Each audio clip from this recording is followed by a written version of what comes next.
Hello everyone. Today I will be featuring the Kleber, the upcoming Tier 10 French destroyer. Now, one of the first things you'll probably note here is that it's incredibly fast. Absolutely stupidly fast. It does 46.2 knots with the flag, and because it has that amazing 20% French speed boost, it can actually do 55 knots. And this speed boost lasts 270 seconds with the special upgrade. The turning circle suffers a bit because it's a pretty long ship, so the turning circle is like 740 meters, but the rudder shift is pretty good with the module at 3.8 seconds. So very fast, quite agile, and I would say moderately healthy as well. 25.4k health with survivability expert. The armor though, there's no Kaba, awesome Kaba plating here. The armor is 19mm across the border. So you won't be able to bounce or shatter HE or bounce AP like the Kaba can, but on the other hand, you don't eat big AP penetrations like the Harugumo or the Kaba. You eat just over pens, or well, 10% pens like Gearing and Yu Yang and Shimakaze and the other DDs. So you get not the best of both worlds, but a pretty damn good trade. The issues, of course, is that, well, you have to give up a fair bit to not eat those big pens, and that means you actually don't have any smoke at all. This is a destroyer that can't even slot smoke. And unlike the Kaba that, for example, trades away smoke for a heal, you don't get a heal either. So you have nothing but your speed and the health that you spawn with. No other defensive tools.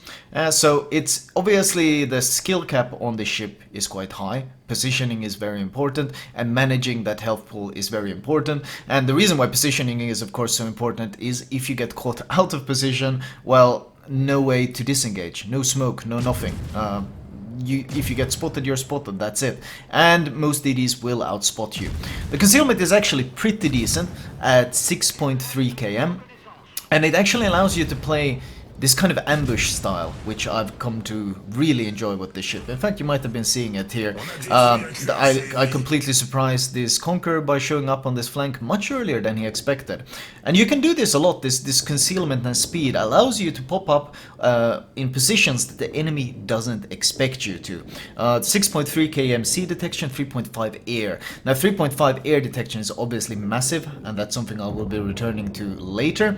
But the 6.3 sea concealment does allow you to, well, show up in positions they don't want to, and popping that reload, the main battery reload booster that greatly increases your DPM, combined with that heavy HE alpha, well, you can see what happens, for example, to this Shimakaze.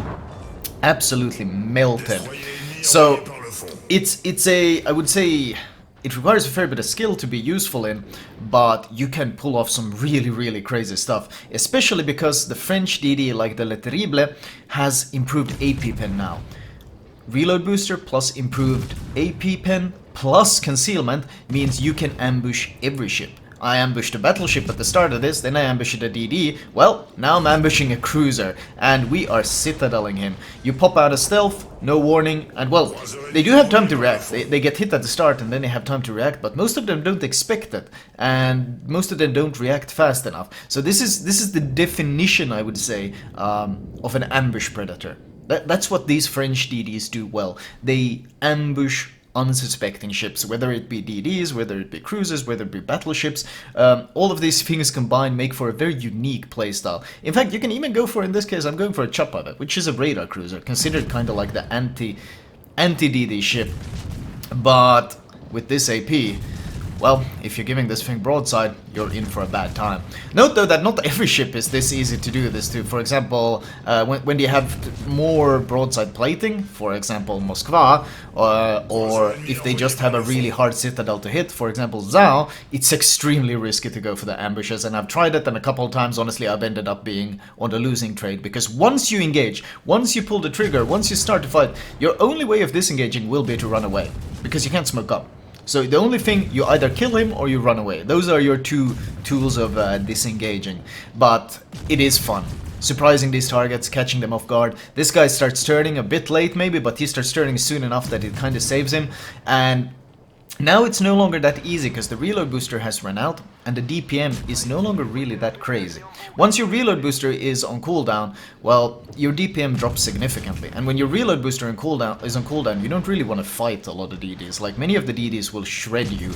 Fighting something like a Haruguma with your reload booster on cooldown is a horrible experience because he just melts you. You of course want to create distance so you can utilize your speed, but you can see even at this long ranges the shell travel speed starts to fall off a fair bit and it starts becoming harder. If this guy would be actively dodging instead of sailing in a straight line, I would probably have a pretty hard time actually landing my shells on him.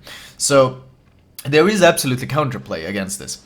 Now, the other thing, well, actually, wait, who do we have? Oh, this is a rune. He actually knows I'm coming. Even if they know you're coming, if they don't respect your AP, the earlier fights were ambushes. In this case, I am willingly taking a fight with a rune that knows I'm here. But if they don't respect your AP, and they give you broadside, even if they have a turtleback like the rune does, the AP DPM is still so monstrous while this booster is active that you can take like this really, honestly, incredible fights for a destroyer and you can come out on top, as this poor rune here is finding out the hard way. The guns are 4x2, 139mm guns, 13.6 km range, 5.5 second reload with BFD and the reload module, 840 meter per second shells, 11% fire chance with flags. The turret traverse is actually so sluggish that I like running expert marksman, because when you turn away and want to keep shooting, your turrets can't really keep up if you're not running expert marksman. So I consider it kind of core with the build. The other tool that the ship has is of course the torps. 6 per side for a total of 12. The range is very limited though, only 8 km range. They are very fast though, 75 knots, so pretty much almost F3s. They don't hit quite as hard with 18.4k alpha, but with 1.4 km concealment, with that kind of torpedo speed, it's actually very hard to react to them. Now, these torps obviously fit the concealment ambush build that I've been running very well. I've tried IFHE, I've tried AFT builds, I've tried a lot of like long range builds and so forth, but they don't really synergize that well. And the issue with the long range builds is that, unlike with the Kaba, you don't want to be shooting all the time in the Kleber, because you don't have a heal to sustain with. All the damage you take is permanent, and therefore, I've utilized this ambush play much more, and I found it so much more useful. Now, it's worth noting, of course, a ship that is this fast and has torpedoes on both sides makes an excellent Yolo destroyer. Just a fantastic Yolo destroyer. 2 tier 10 battleships pushing up this flank, and of course you gotta remember, because this thing doesn't eat full battleship AP pens, you can rush in angled, even if their guns were turned your way. These guys don't have the guns their way because they're not respecting this ambush at all. I am Hydro, they're starting to react now, but yeah, that's a bit little too late. My speed boost comes up, so we're charging at them at, well, almost 50 knots. We're losing some speed because we're turning, lining up the right hand torps. I used my damage gun, I think, a bit too early, but I was afraid that my torp tubes would break before I could get the shot off or get the torps off. First, battleship goes down. Second, I launch one set, I save the other, I'm just about to launch it, and his secondaries breaks my torpedo tubes. It's always the one torpedo tube that hasn't fired that breaks to the secondaries. So because of this, I'm putting some AP shells into him and just waiting for the torpedo tube to fix itself. And once it's fixed, I do get the torps off and I know he's dead because they're so fast. Even if he kills me, killing this guy will win us the game and finish off the other battleship. So huge Yolo potential. Now you might be thinking, wow, this thing seems really overpowered. Like, what the hell, it can kill everything. But there is still the apex predator in World of Warships.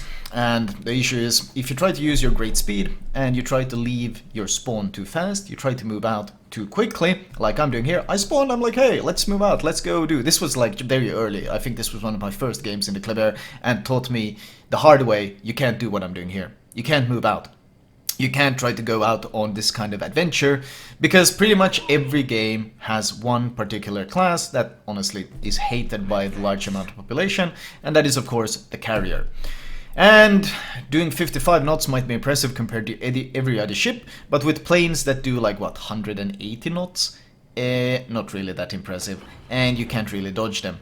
The AA is pitiful. It only has mid-range AA from 1 to 3.8 kilometer. The continuous DPS is non-existent. It only throws out 6 flak puffs. That's with the AA module, so it's nowhere enough to defend against anything. Like, not even these tier 8 rocket planes, we don't do anything to them. They can bully us completely at will. So I tried to slow down to maybe prevent his AA circle from having time to adjust. Now I mentioned that normally if you turn off your AA in a DD, you're fairly stealthy, which means of course that the rockets won't have that time to like zoom in their aim.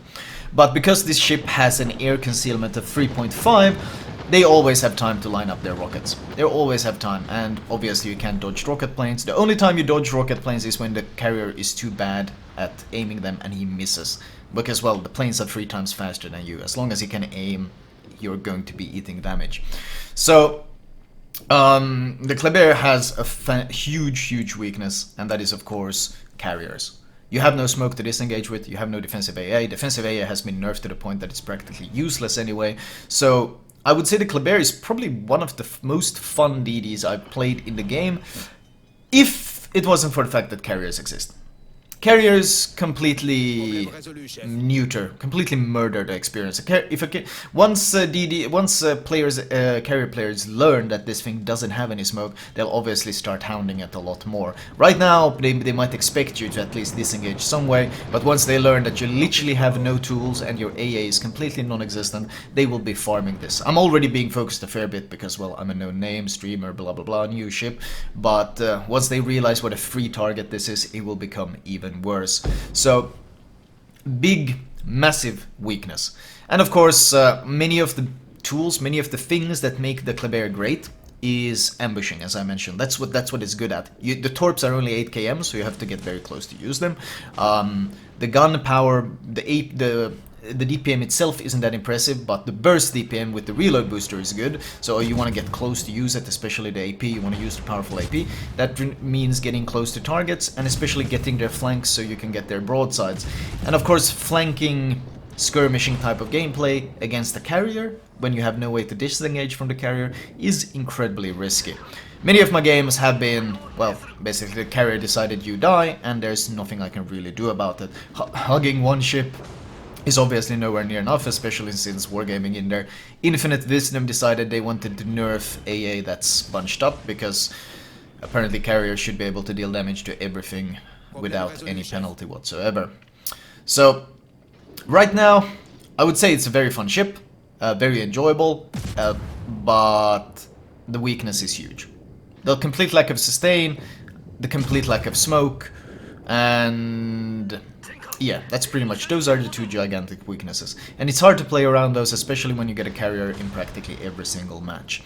So, really fun ship, really fun design, but I have to wonder, like, are Wargaming even aware of how badly the carrier rework synergizes with a lot of these ships? They also are releasing the Soviet battleship line, and the Soviet battleship line is based on the concept that the closer you get to the target, the better your dispersion is. So they want to encourage a battleship that pushes up close range to fight the enemy. And then at the same time, of course, if you push up close range, well, you become the best target for the carrier, because you're the easiest guy to strike. You're the guy who pushes in, that's always the guy who gets killed. Yeah, I'm not sure if they're really aware of like how badly these things clash, but the Kleber, hugely fun ship, great, fantastic experience. I love the design, I love the idea, but in the current meta, very volatile, extremely volatile. I hope you guys enjoyed it, and I will talk to you guys later.